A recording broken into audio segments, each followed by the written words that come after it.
In the meantime, would you turn to Luke chapter 19? Luke chapter 19. We're going to be in the first part of the chapter this morning. Anybody in this room grow up in Sunday school where you sang some of the old Sunday school hymns? Anybody remember those? Does anybody remember an old song by the title "Zacchaeus was a wee little man"? Anybody remember that song? About 25 of you. You think we could carry the tune? Think we could? Zacchaeus was a wee little man, and a wee little man was he. He climbed up in the sycamore. Come on, do the motion for the Lord he wanted to see. And as the Savior passed that way, he looked up in the tree. Everybody. And he said, "Zacchaeus, you come down, for I'm going to your house today. For I'm going to your house to stay." We're actually talking about that guy this morning. He's quite the character. And we're continuing again our series in the life and times of Jesus. And we find ourselves, actually, today's story happens on the day before the Passover week. You think about that, Jesus is on his way to Jerusalem. In fact, the scripture says that he set his face towards Jerusalem. And in other words, he is determined to go to Jerusalem. And he is walking through the land, and he, on his way to Jerusalem, ends up going through the town called Jericho. Anybody remember that town? It has a history as well. Joshua in the Old Testament, when they came out of the Promised Land, they surrounded the city. They marched around it, and on the seventh day, they marched around it 7 times, blew the trumpets. And what happened? The walls fell down to the inside, not the outside, and the people of God went in and conquered Jericho. This is the same city that Jesus finds himself walking through. It's also very interesting, too, the previous passage that we talked about. Jesus has a conversation with a guy by the name, or we've titled him the rich young ruler. He was rich, he was young, and he was in some sort of major leadership in probably the city of Jerusalem. And he was very wealthy. And Jesus invited him to become a disciple. He actually says, "I want you to do something. I want you to sell everything that you have and come follow me." But the scripture says that he went away very sad because he was extremely wealthy. And then Jesus makes this statement. He says, "How hard is it for the wealthy to inherit the kingdom of heaven?" And his disciples popped off and said, "Well, Jesus, how in the world can anybody be saved if that's the case?" And Jesus says, with humans, with people, it's impossible. But with God, all things are possible. Say that with me. With God, all things are possible. Again, we have this encounter right after.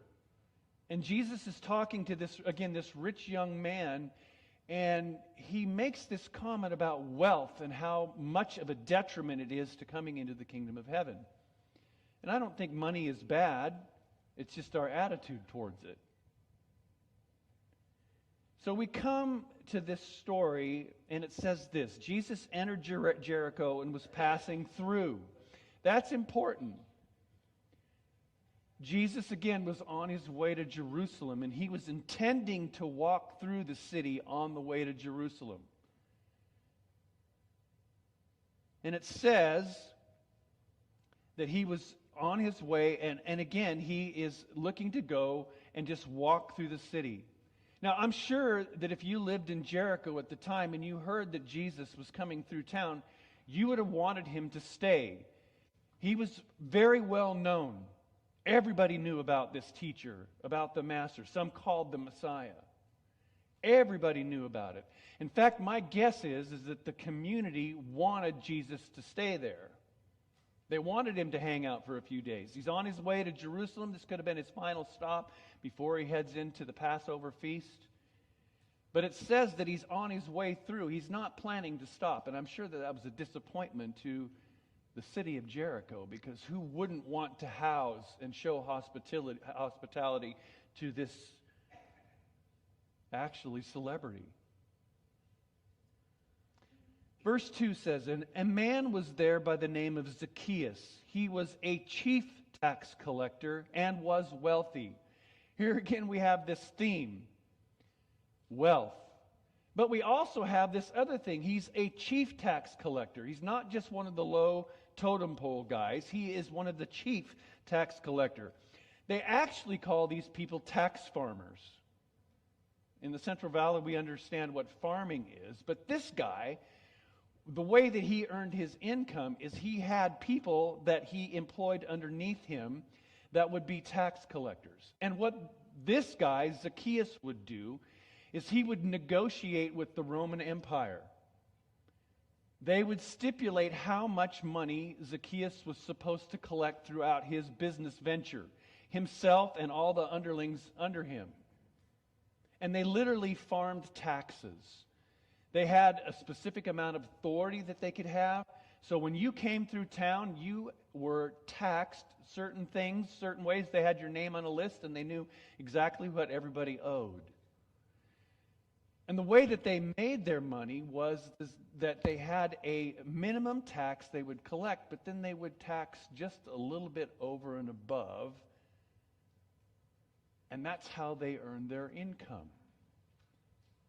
The challenge is that the Romans were smart. They hired Jewish people to do it.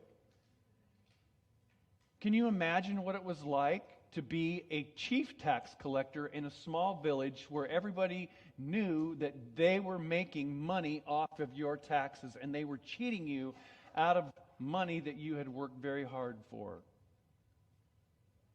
In fact, we know that Zacchaeus was really good at it because he was really wealthy. Zacchaeus is not a popular guy in Jericho with the Jews. Now, if there were Romans, there were other tax collectors, he had authority, he had some favor and status because of what he did.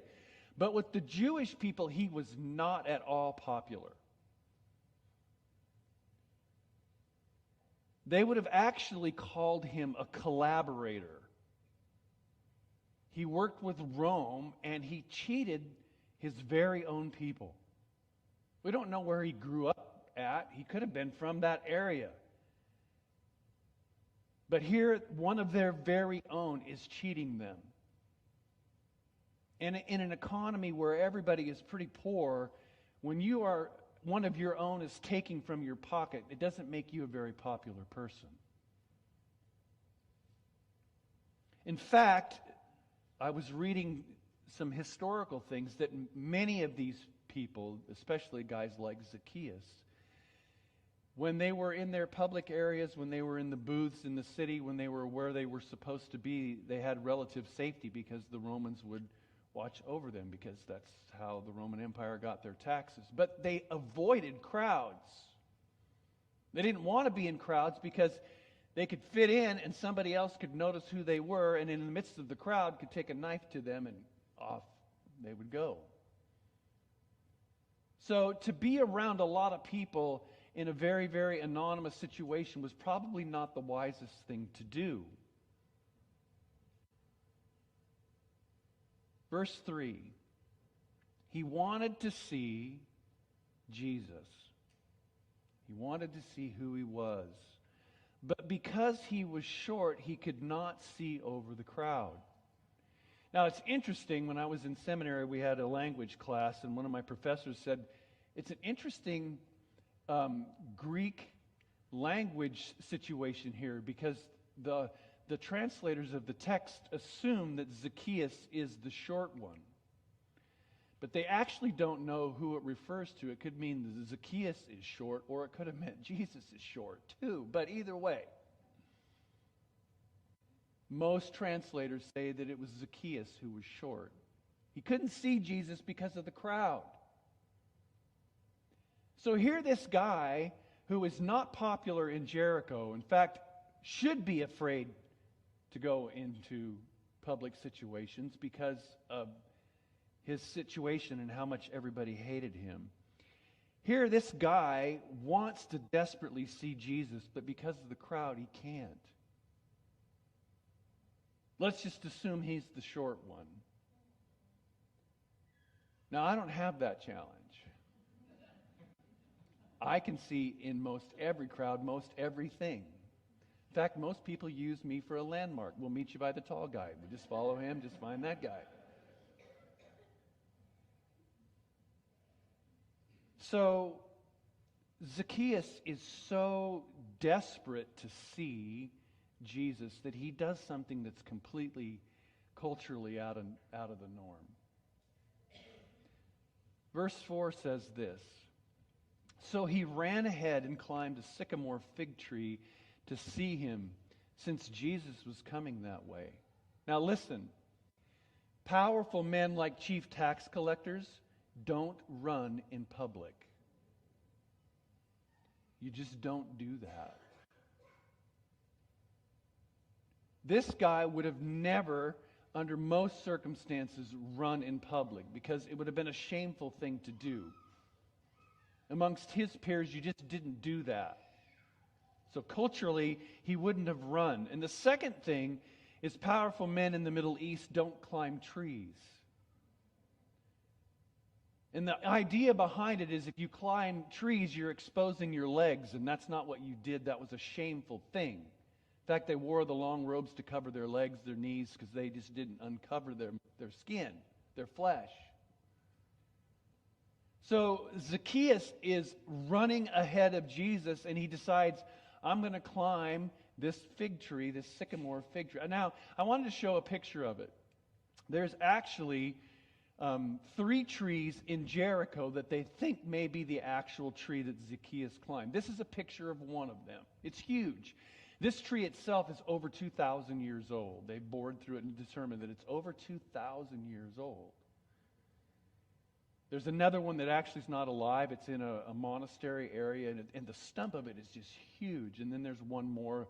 They're not quite sure. But this would be something that would be like what this Zacchaeus, this chief tax collector, would have climbed. And he was hiding himself there because he didn't want to be seen by everybody else. All he wanted to do is catch a glimpse of Jesus. Verse 5 says, when Jesus reached the spot. Well, what's the spot? Well, where Zacchaeus was. He looked up and said to him, Zacchaeus, come down immediately. I must stay at your house today. So he came down at once and welcomed him gladly. Now, here's what I understand about the text. Is Jesus saw him in the tree, and probably other people did too. The fact that he was in the tree and people recognized him, at that point, because they hated him so much, they would have started talking in a very derogative way toward this man. What in the are you up in that tree? What are you doing here, you dirty, rotten scoundrel? In a large crowd, you could get away with that. One-on-one, face-to-face at the tax booth, you'd be nice to the tax man so he doesn't rip you off.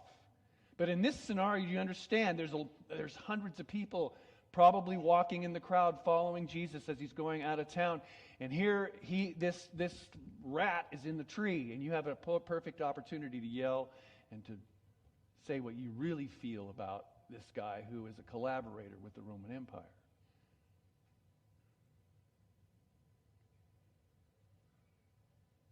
That's probably how Jesus knew his name, to be honest. Now, he could have got a word of knowledge. He could have known that was Zacchaeus by just sheer prophetic. But my guess is that the community saw him. The people in the crowd saw him, and they started yelling profanities at him. You get out of here, you dirty rotten. And here's where the story takes a really crazy twist. Because in Jesus' day, if you were going to stay in a city, they would have arranged hospitality for you. They would have picked, especially a guy like Jesus. They would have picked the right home. They would have served the right food. They would have had the right people around, all the honorable, all the leaders. So again, I think part of Jericho's disappointment was with the fact that Jesus wasn't going to stay there. The last thing that should have happened is the one that is the celebrity choosing where they're going to stay that night. You didn't do that. You didn't come into town, waltz in town, and say, hey, I'm going to stay here. You allowed the community to provide the provisions and the hospitality for you. But things get turned upside down really quickly. Jesus is on his way through Jericho. He's not planning on stopping for the night. And on his way out of town, he sees this chief tax collector in the tree, spots him, hears all the clamor about what's going on, what's being spoken derogatory toward this guy, who is a son of Abraham. And so at that point, he stops and invites himself to Zacchaeus' house. And everybody in the crowd would have said, what did he just do? Not only did he invite himself to this guy's house, but he invited himself to Zacchaeus' house. You see, the perspective on him was this. He was a scoundrel. He was unclean because he worked with the Romans. If you walked in his house and even sat on his chair, you were unclean and defiled. If, God forbid, you actually stayed in his guest room overnight, you were even worse. And again, this is the day before the Passover feast starts in Jerusalem. Jesus, if you're the Messiah, if you're all that, what in the world are you doing? Are you kidding me? You're going to go in with the collaborator with Rome? The guy that's defiled, the guy that rips off the people that we can't stand? You mean to tell me you're going to go hang out in his house and stay?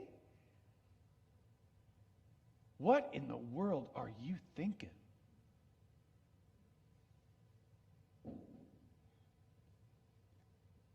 And instead, what we see happen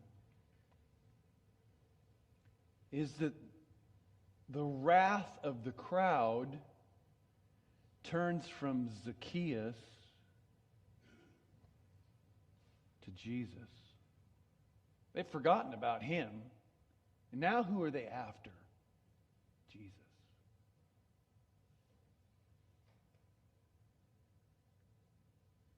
The wrath that was intended for Zacchaeus was turned upon Jesus.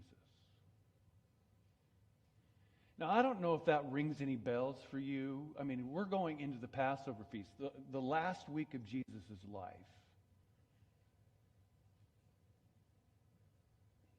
And Jesus takes the wrath of one of the chief sinners in Jericho and allows it to be placed on himself.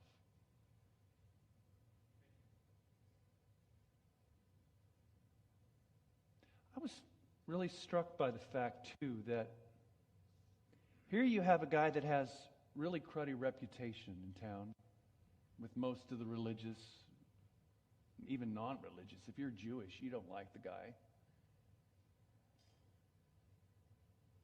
He was desperate to get a look at Jesus. Willing to actually embarrass himself in front of the people. He didn't really even care. I mean, he didn't have a reputation with the Jews anyway, so who cares about my peers? I gotta see this guy. He ran. He climbed a tree.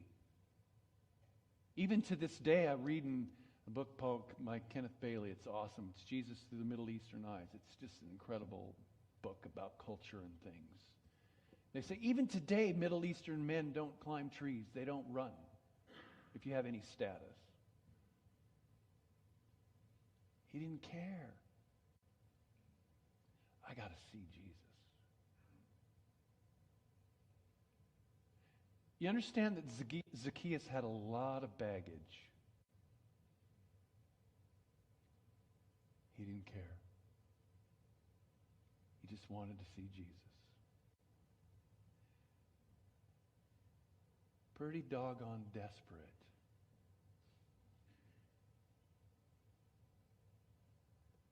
And so when he caught that glimpse of Jesus, and Jesus saw him in that tree,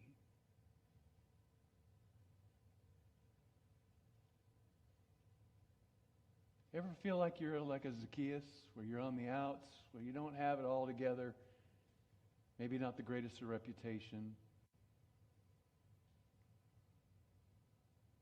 Jesus stops and peers into your hiding place, calls your name, says, I want to come hang out with you, have fellowship with you. In fact, I'm going to stay the night. And I don't give a rip about what anybody else thinks about it, because you're important to me. Again, Jesus even willing to take the wrath of the crowd from Zacchaeus and take it on himself. Jesus wasn't worried about his reputation or what anybody thought. Care less.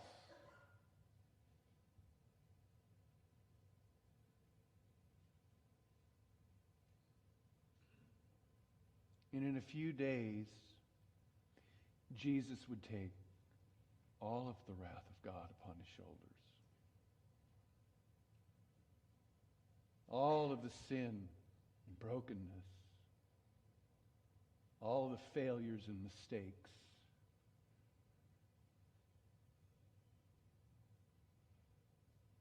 He was wounded for our transgressions, bruised for our iniquities.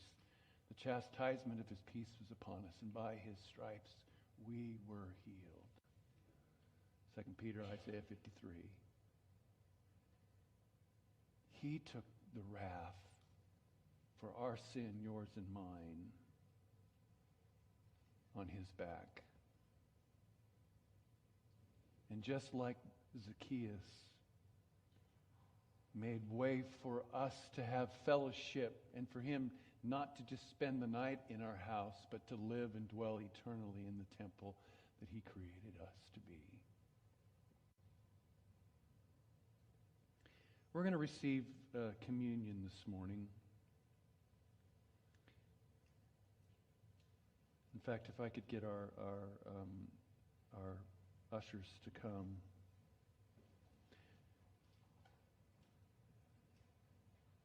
We do have a gluten-free option for those of you that need that. As the trays come around, there'll be one of the little cups that has that. You can take those if you'd like. I'm sorry, you guys, I moved it so we would have it. All the kids. Go ahead, Greg. Verse 8 says this, "But Zacchaeus stood up and said to the Lord," did you hear the verbiage he used? He says, "Look, Lord."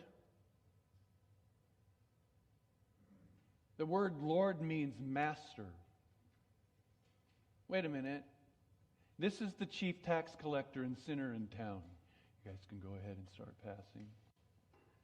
This is the chief tax collector, the chief sinner in town, and he immediately responds to the goodness of Jesus and calls him Lord. An immediate conversion, we could say. And look what happens. He says, "Here and now I give half of my possessions to the poor, and if I have cheated anybody out of anything, I will pay back 4 times the amount."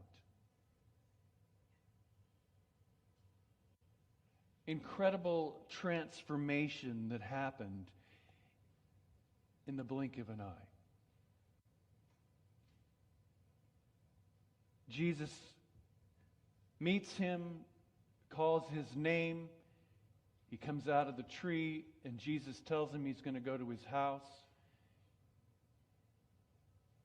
And he has an immediate response and an immediate relationship with Jesus in the way that he would call him Master and Lord. At the moment of salvation, he's responding like the rich young ruler didn't.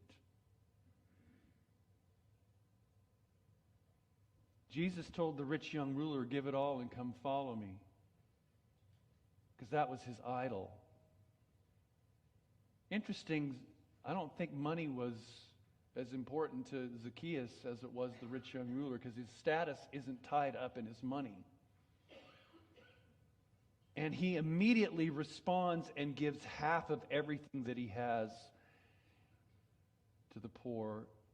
And now he's going to make restitution, which in the Jewish mind, that's what you were supposed to do. He's not doing it to gain salvation. He is responding to it. Does that make sense? We don't do things to get saved. We receive the free gift that God gives us through Jesus Christ. And because we've received salvation, we do the works of God's kingdom. And look what he says, verse 9. Jesus said to him, "Today salvation has come to this house, because this man too is a son of Abraham." Verse 10.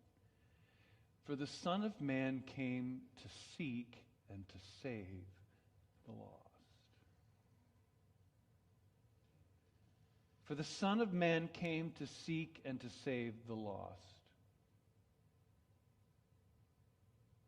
Anybody resemble that remark? Some of you should put two hands up, myself included.